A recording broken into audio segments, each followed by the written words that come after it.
एक समय की बात है। जंगल में एक पुराना बरगद का पेड़ था। उस पर अनेक पक्षी रहते थे। उनमें कबूतरों का एक झुंड भी रहता था। एक बूढ़ा कबूतर उनका सरदार था। सभी कबूतर उसकी आज्ञा का पालन करते थे। एक दिन सभी कबूतर अपने सरदार के साथ साथ उड़े। उन्हें भोजन की तलाश थी। बहुत प्रयत्न करने के बाद भी उन्हें कहीं भोजन नहीं मिला। सभी कबूतर बहुत परेशान थे। उड़ते उड़ते वे थक गए थे।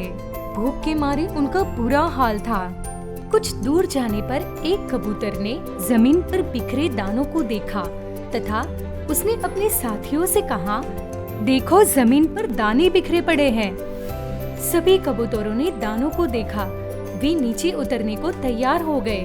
बूढ़े कबूतर ने उन्हें समझाया, इस घने जंगल में दानों का ऐसे पड़ा होना धोखा हो सकता है।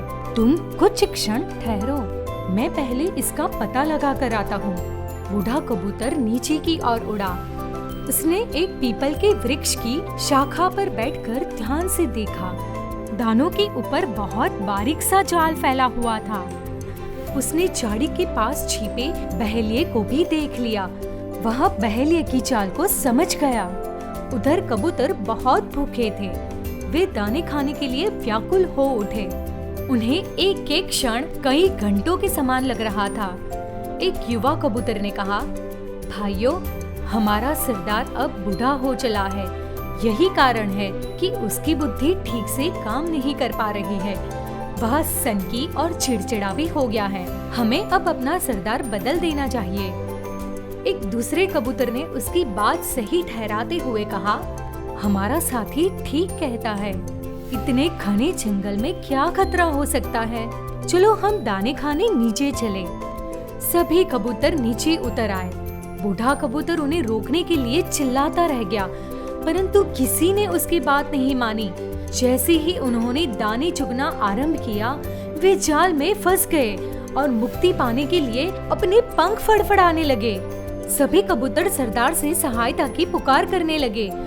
बूढ़ा कबूतर बोला, तुम सभी धैर्य रखो, सब मिलकर जोर लगाओ और जाल को लेकर एक साथ उड़ चलो। सभी कबूतरों ने मिलकर जोर लगाया। जाल ऊपर उठने लगा। यह देखकर उन्होंने और जोर लगाया। अब जाल पूरा उठ गया। वे जाल को लेकर आकाश में उड़ने लगे। बूढ़ा कबूतर आगे आगे उड़ रहा था। सभी कबूतर उसके पीछे उड़ रहे थे। थोड़ी दूर जाकर बूढ़ा कबूतर बोला, यहाँ एक चूहा रहता है। वह मेरा मित्र है। वह हमारी सहायता अवश्य करेगा। यहीं उतर जाओ। सभी कबूतर नीचे उतर गए। नीचे उतरकर बूढ़े कबूतर ने चूहे को आवाज लगाई। चूहा बिल से बाहर आया। चूहे ने सारा जाल काट दिया।